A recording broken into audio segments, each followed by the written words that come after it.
Good afternoon, morning, friends. Whatever time of day it is, I'm so glad you're here with me. And it is Friday, so I'm hoping that if you're watching this live or catching the replay, at least on the same day, that you are headed into the weekend and you have a plan for rest and restoration, some play, and definitely have some time to do some reflection about how this week went. So just want to make sure as you watch this video that you remember these videos are about encouraging you, instructing you, and honestly answering your questions. I would love more of you, honestly, to utilize these free training and coaching sessions to the fullest of their ability. So if you have any questions, please put them below so I can answer them live today. So this week we've talked a lot about just in general body image. Is negative body thoughts and body trashing just a habit? Is it something that we do when we feel uncomfortable emotions, and that's the red herring, and that's the autopilot response to, like, when I feel bad, I blame my body versus what do I feel bad about and what can be there for me to help me? Or is it something that we still believe? We still believe about ourselves that, like, we have a bad body. So that's what I want to talk about today a little bit, is if you were to assess right now what you actually think you look like. Oftentimes my clients say, if I didn't live in a fat phobic culture, I wouldn't hate this body at all. Some people feel like, well, I kind of have to hate it because at least it gets me out in front of possible criticism.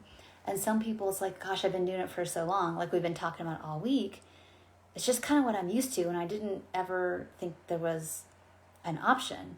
And so I say today, yes, you have choice, and there are options. And it really is going to start with, again, like we talked about in Monday's video, can I catch and challenge and even redirect and change this? Can I look at myself in the mirror and picture with soft eyes what was happening in that moment? What makes me think my body's too much or not enough or wrong? Where did I get that? And then, lastly, it's more about a lot of times we it's almost like and trauma does this. We get so over-focused on the one person or small amount of people who might have a judgment, who might have an opinion, and we overlook the many that either are neutral about bodies or really are fully and wholly accepting of you however you are, that actually have a hum. Got this from a client, a hum for you. Like, they like being around you. They like hearing what you have to say. They like how you laugh.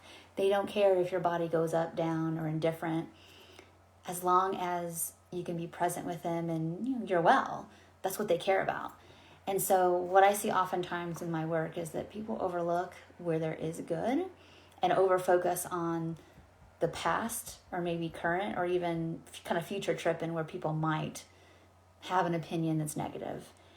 And I think that's the painful juggling that I request people to do or suggest that people do all the time. It's a big ask to, it's possible. I'm not like a blind optimist that, like, every single person is not going to have a negative opinion. It's more about, like, yeah, that might happen.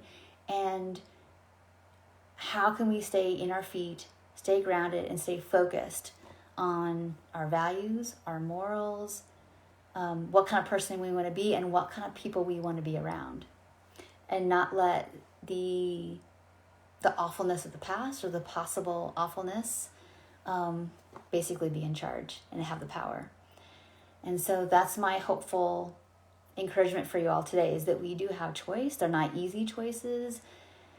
It may not be fair, but we all underestimate how much probably strength we do have, how strong-minded we can be, and that there are a lot of people around that really just don't care as much as we think they do, or really that we don't have to give people's opinions as much power as we do. So that's my hopeful encouragement to you this weekend. Take that into some quiet time you have, do some journaling about it. Please ask me questions, tag me here in these video threads so I can help you unpack a little bit more specifically for you where you're getting tripped up. So thank you all so much for watching. Please pass this video along to people who really just need to hear that there are options. And then lastly, if you're looking for a really, really tight, strong but sensitive community of women who they totally get it and they're totally on board with like lifting each other up as much as humanly possible, then the peaceful eating community might be just right for you. So thank you all so much for watching, and I will talk to you in the next video. Bye for now.